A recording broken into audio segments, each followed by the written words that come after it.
Alright guys, what's going on? So we are finally getting caught up here. To you guys, this is still really late, but this is the 6th video I've done today. And 4 Loki is facing Savage Squad. If you guys have been watching my channel for a while, you know that this was my alliance that I came to 4 Loki from. My first ever Tier 1 War Alliance. I was there for about a year. I know most people in here. I'm still in one of their chats over there, so I get to talk to them quite a bit. And it's like a friendly alliance with 4 Loki when we decided to take it easy this season. Like we traded one of our people who wanted to push for one of their people. They're generally always in Masters or High Platinum 1. So, unfortunately for them this time around, because I know that they're having kind of a rough season, we are trying to win these wars. We've lost too many in the beginning of the season. We're just not in a position to be able to take it easy right now. So looking at their map, it looks pretty good. MCoC boss, I think we've seen that once before and we used Torch. In this situation, we are going to be using Ghost. And DeLeon actually planned this war, so a huge thank you to him, and also their BG3 leader from Savage Squad challenged our BG3 to like a battle group brawl type thing. I don't know. Basically like to see which BG3 did better. I think that we did this with them when Taters was here, and we died once and they died twice maybe. So they were looking for some revenge. And I have no idea why I stayed on this part of the screen for so long. I think I was like trying to think through, like actively think through like what the attack plan should be. But then I didn't end up having to do it. So either way, I have an idea of where I think I might be. I'm just not 100% sure. And any second now, we will select our team. Okay, all right, here we go. So we are going to go ahead and choose our team here, and it's going to be Omega Red, Sabretooth, and Quake, I think. I just did this war yesterday. I should definitely remember. I'm pretty sure it was Quake. Man, I forgot to speed this part up too. Sorry about that, guys. Normally I try to like fast forward through all of this stuff. But I am like editing my videos a little bit differently now, so the image quality is better, but it's like making it so that it's not saving with sound. I don't know. I don't get it. It's weird. Okay, so I'm going to be on Path 5 in Section 1. This would have been an easy Corvus charge here. However, I was assigned to take this with Quake. But Emma doesn't go stun immune, or she doesn't, like, basically you can't stun her in her diamond form, and I didn't want that long of a Quake fight, so I'm just going to basically use Omega and just try to like melt her down. So I used a Power Start 1 boost, push her to a special 2 here, and I'm just going to see, like right there I should have locked in some spores. So this fight's gonna be fine. I just took way more damage than I needed to. Aside from the whole Corvus charge thing, this is actually pretty good placement because you are not really able to counter her heavy with your heavy unless you're in the corner. She has a pretty quick heavy attack. So, okay, next fight here. This is going to be a Nick Fury. And normally what we do for this fight, or what we started doing, especially when stubborn was an issue, is we were using Magneto with like Sabretooth, or Magic on the team.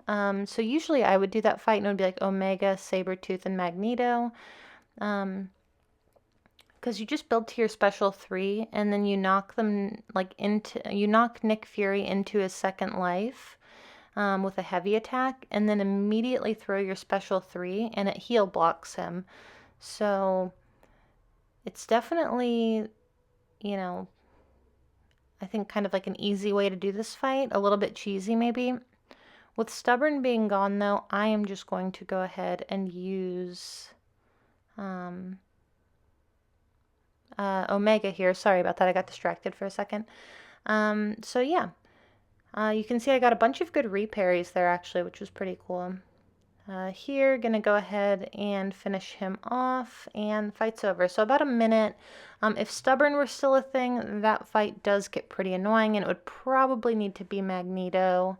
Or not need to be, but ideally it would be. So next up here, I'm actually going to be quaking this Dr. Doom. And if you guys saw my earlier war, I kind of explained how you can get around Power Snack if the person is running high enough limber.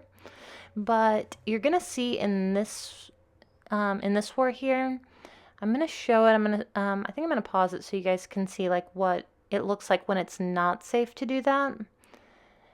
And it's coming up right here, so you can see. I didn't pause it there. I'll pause it in the next one here, but you could see that my double concussion ran out, or it's going to run out at pretty much the same time as my stun timer, so I won't have enough time to do an auto evade plus dexterity in the amount of time, like while he still has the double concussion up, so Power Snack will get me. With Doom, if you have a buff nullified, you get shocked, so you don't want to do that in this fight. In the last fight, I also had a White Magneto pre-fight. I kind of wish that I would have asked for one in this fight. I feel like it makes it go a little bit faster. But I have to play this fight parry style, and Doom has insane block penetration. So, and I don't want to make any mistakes here because I know this is a friend of ours, Strands. He used to be in 4 Loki, and I'm assuming that he's probably running Mystic Dispersion, so I don't want to make any mistakes here. I don't want to like let off my heavy attack. I do there. I was just like hoping to kill him. It definitely did not work out. But yeah, you can see I lost like a third of my health there just to parry damage, and like a little bit of suicides at the beginning, but not even really that. So here, nobody was really assigned to this fight. It was like, I think that the assignment said like either me or DeLeon or TJ with Quake. So I checked with MP Blaze just to make sure that there was nothing that would prevent me from quaking this fight. I was kind of wanting DeLeon to take it. He's a much stronger Quaker than I am. And I am going to make like a couple mistakes in this fight, but luckily none of them come back to punish me.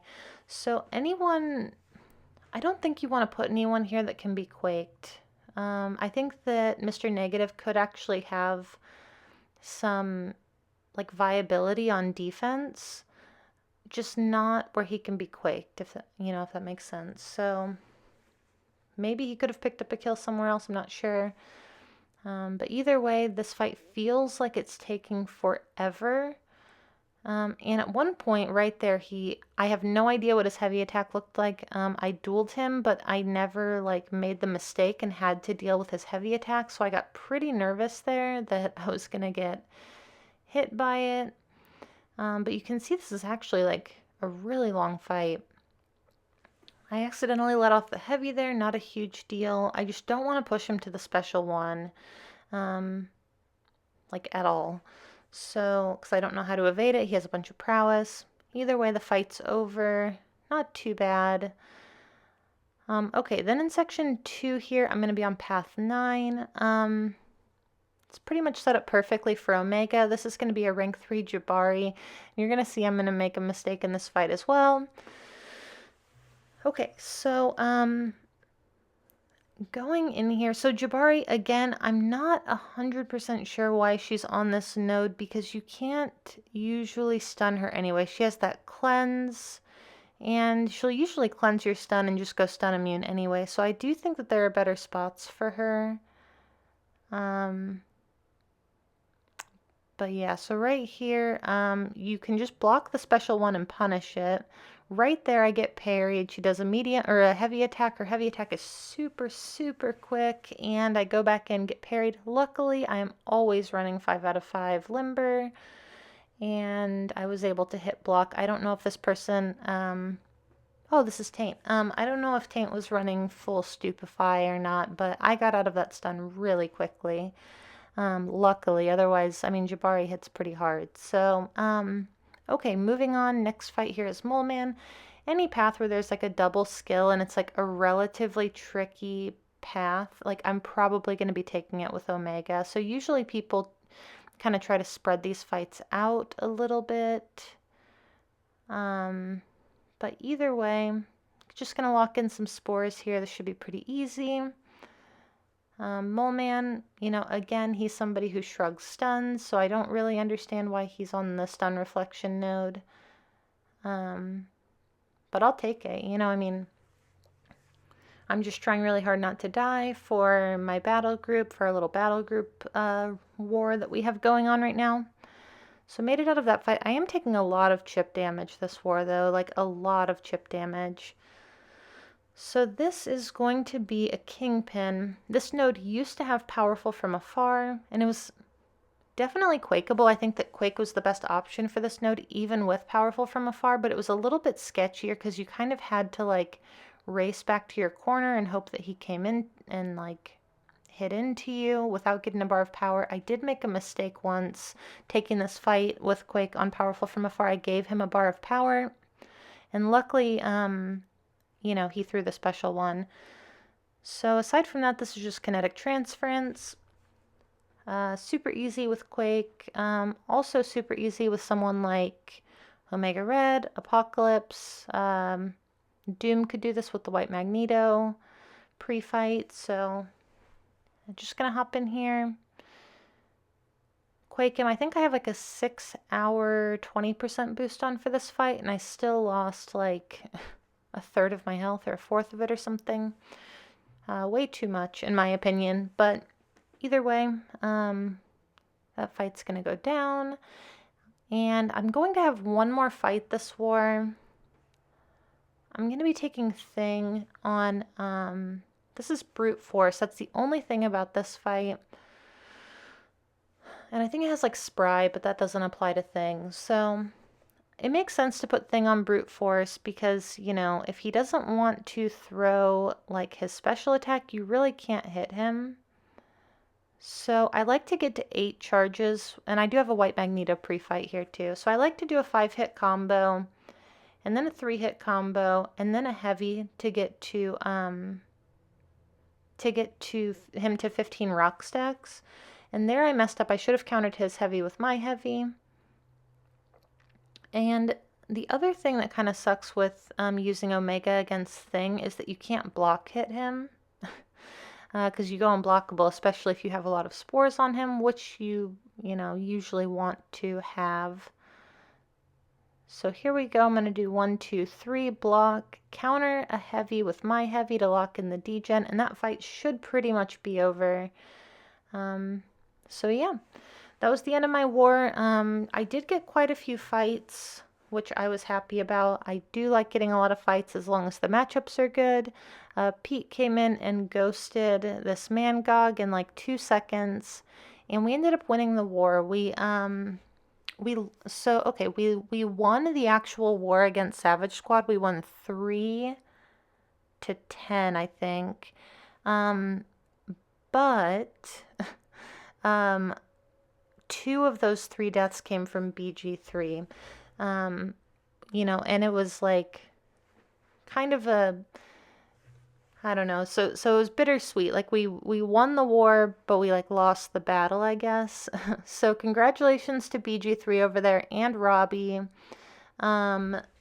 They did an awesome job planning. They had some like really impressive fights too. I saw Q took a fight against Weapon X, and he used Clairvoyant on Spite. So it was like a really long fight. Weapon X kept like healing. It was pretty crazy, very fun to watch. So huge shout out to these guys.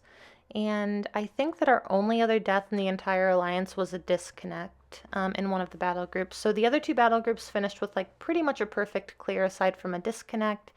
BG3 did have 2 deaths, and you know, I definitely take partial responsibility for that because I think that you know, there might have been better matchups for both of them. So either way, looks like we are back on track. We finally finished with like under 5 deaths, which is what's needed to win wars in Tier 1.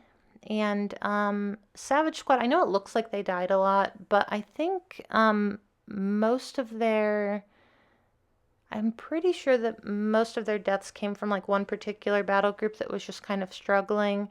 So, like as an alliance as a whole, I think they died like aside from that one battle group, I think they had like 1 or 2 deaths outside of that. So, great war to them. And yeah, so now I am caught up. I will do these like as the war is finished to try to stay caught up and upload some other stuff for you guys soon too. But anyway, thank you guys so much for watching. Huge shout out to Savage Squad again. I love like everyone over there. And if I wasn't in For Loki, that's like the only other alliance that I would be in. So awesome war to you guys. And yeah, thanks again for watching. I will see you in the next one.